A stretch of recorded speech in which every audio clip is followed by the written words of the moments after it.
Quelle serait une journée de pratique idéale quand on a peu de temps et qu'on est une maman épuisée? Je réponds à cette question tout de suite.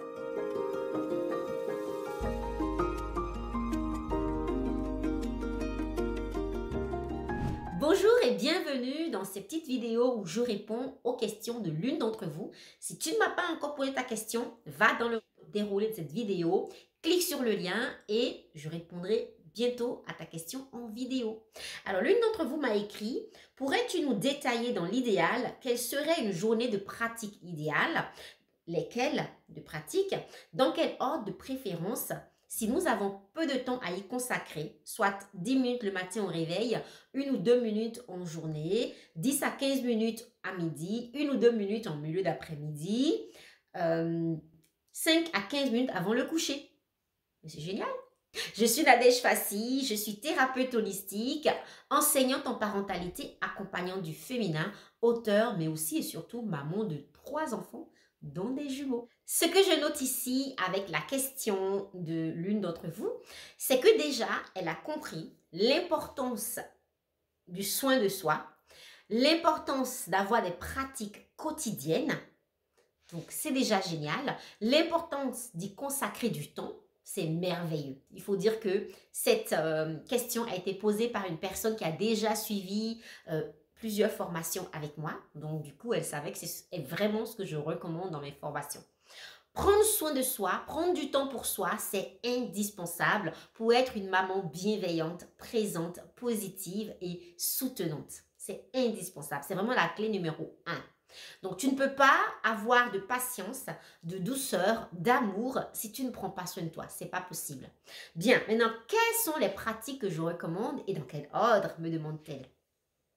Alors, cette question, je vais y répondre de façon humoristique un petit peu. Il n'y a pas de bonne réponse à ça, en fait. Il n'y a pas de pratique idéale à avoir. Il n'y a pas de quelle serait une journée idéale. Parce que même moi, il y a mes pratiques qui me convenaient très très bien il y a un an, qui ne me conviennent plus aujourd'hui. Donc c'est plutôt une question d'écoute de soi, de reconnexion à son être. Et c'est là que c'est toujours un petit peu pas simple. Mais j'ai envie de te demander de prendre l'habitude de te poser cette question essentielle. De quoi ai-je besoin maintenant? De quoi ai-je besoin maintenant? Nos besoins ne sont pas les mêmes, nos envies ne sont pas les mêmes, nos aspirations ne sont pas les mêmes.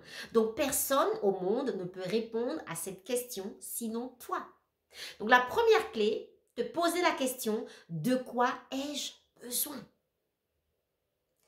Une femme change chaque semaine de son cycle menstruel. Tes besoins ne sont pas les mêmes selon la période du cycle où tu es.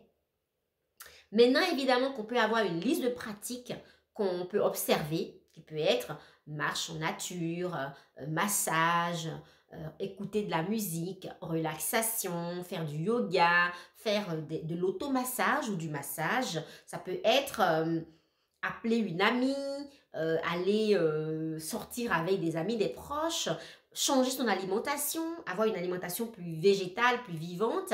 Ça peut être méditer, ça peut être pratiquer de la pleine conscience, de la pleine présence. Ça peut être donner de l'attention à son corps, ça peut être prendre de soin de son corps, de sa peau, etc. Ça peut être aller faire du yoga avec des amis, ça peut être aller courir. Il y a tellement de besoins possibles. Peut-être que tu devrais commencer par quelles sont toutes ces choses qui m'appellent, que j'aime. Ça peut être faire de la couture, de la peinture, ça peut être lire, ça peut être dessiner, ça peut être trier des vêtements, mettre de la clarté dans sa maison, jeter des vieilles choses. Voilà, il y a tellement, il y a des besoins de beauté, hein, n'est-ce pas? Donc, c'est vraiment peut-être faire la liste de ce qui t'appelle, ce qui te parle, et puis aller observer, est-ce que j'ai envie de ça maintenant? Sentir quand c'est ouvert, c'est oui, quand c'est fermé, c'est non. Et découvrir ainsi la liste des choses qui t'appellent, qui appellent ton âme. La deuxième clé que j'ai envie de t'apporter ici, c'est, ok, il te faut une pratique le matin. Qu'est-ce que ça peut être? De quoi pourrait être composé ton rituel du matin? Pour moi, c'est indispensable. Nous avons tous des rituels du matin, qu'on conscientise ou pas. Certaines personnes se lèvent de leur lit, titubent et puis vont aller boire un café. Peut-être que toi, tu pourrais choisir un rituel plus nourrissant pour ton corps, pour ton âme, en commençant par la gratitude, en commençant par te reconnecter à ton corps et le bouger, en commençant peut-être par te regarder dans le miroir et te dire je suis belle, je suis magnifique, j'aime la femme que je vois dans le miroir. Ça peut être d'aller boire de l'eau tiède avec du citron et du gingembre pour réveiller le feu dans son corps. Ça peut être prendre une douche chaude avec de la musique. Donc, quelles sont toutes ces choses que je peux faire le matin? Donc, c'est déjà très important d'avoir 10 minutes pour soi le matin et de mettre là ce qui nous nourrit. Il n'y a qu'une chose à faire, c'est essayer, tester, ajuster, enlever, rajouter, jusqu'à voir ce qui pour nous est parfait en cette période de notre vie. S'écouter, se reconnecter à soi, c'est toujours la clé. Ensuite, en journée, ce qui est certain, tu as 1 ou 2 minutes, moi je pratiquerai la pleine conscience avec mon corps.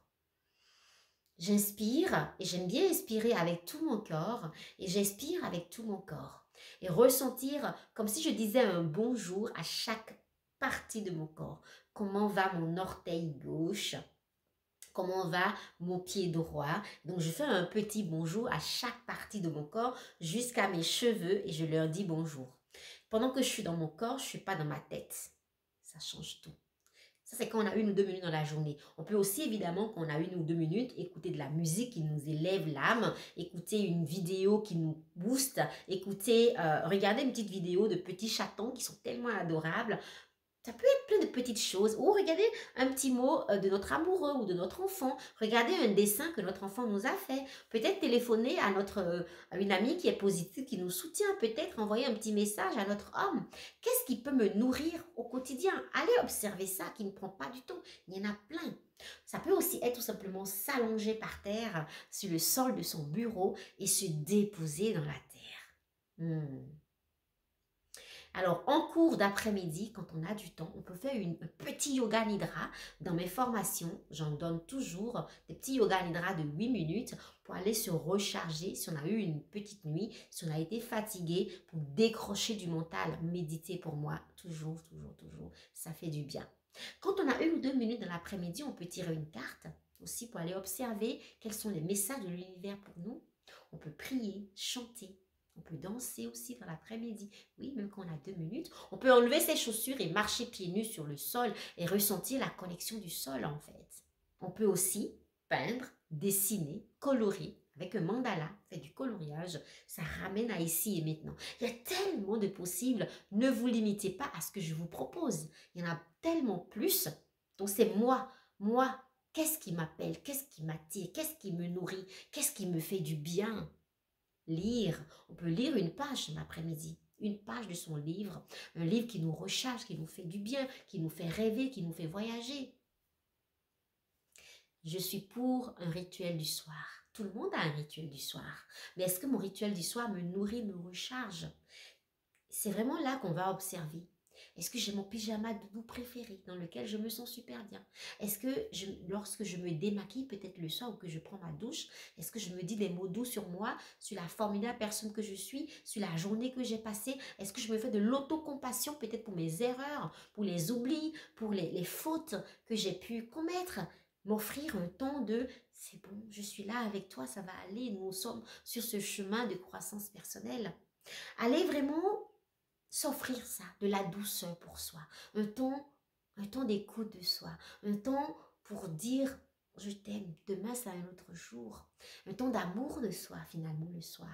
Et puis ça peut être une tisane, une musique douce, des huiles essentielles, une bougie allumée, un petit câlin avec ses enfants qui nous rechargent ou avec notre homme. Ça peut être un moment aussi de massage dans le couple, un moment où on prend ce temps de nous reconnecter de nouveau à notre corps ensemble. Ça peut être tellement de choses, un petit rituel du soir. De quoi as-tu besoin? De quoi as-tu envie? Qu'est-ce qui t'appelle? Qu'est-ce qui nourrit ton âme? Ce n'est certainement pas le journal télévisé ou des films violents ou des choses où on se tue, etc. Ça ne fait pas du bien. Donc, que fais-tu pour nourrir ta joie, ton bien-être? Que fais-tu pour nourrir ta positivité, cet élan de vie en toi? Que fais-tu pour te sentir bien, vraiment bien? C'est vraiment la réponse à cette question qui va te donner des pratiques. N'hésite pas, si tu as des questions, mets-moi en commentaire. Et si toi, tu as un rituel parfait pour toi, n'hésite pas à partager avec nous. Je réponds à tous mes commentaires avec plaisir, joie et amour. S'il y a une chose que je pourrais ajouter au niveau de la journée idéale, des pratiques. Ce qui fait la différence entre une journée qui nous recharge et une journée qui nous épuise. Je te mettrai une vidéo que j'ai tournée par rapport à ça la semaine passée. Mais ce qui fait la différence, c'est vraiment notre état d'esprit, l'énergie dans laquelle nous faisons les choses. Si je fais parce que je dois, parce qu'il faut, parce que c'est comme ça, ben ça peut ne pas marcher.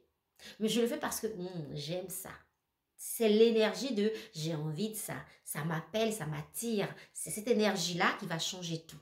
Et la deuxième chose qui change tout, ce sont mon discours intérieur. Si je fais le ménage ou que je fais le linge en me disant, franchement, mes enfants, ils me pèsent lourd, j'en peux plus, je me sens comme à leur service, je me sens comme leur boniche, je me sens comme la femme de ménage chez moi. Et tout ça, si je nourris cette pensée dans mon intérieur, eh ben, ça va m'épuiser.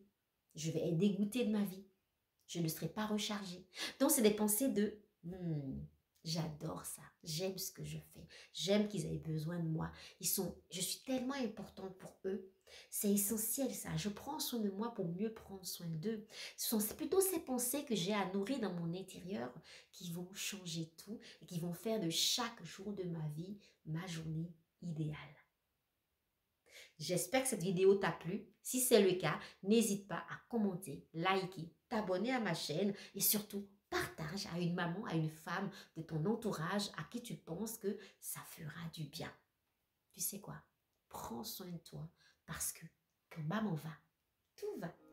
Si tu as été touché par cette vidéo, mets-moi un like et un commentaire. Je te répondrai toujours avec joie.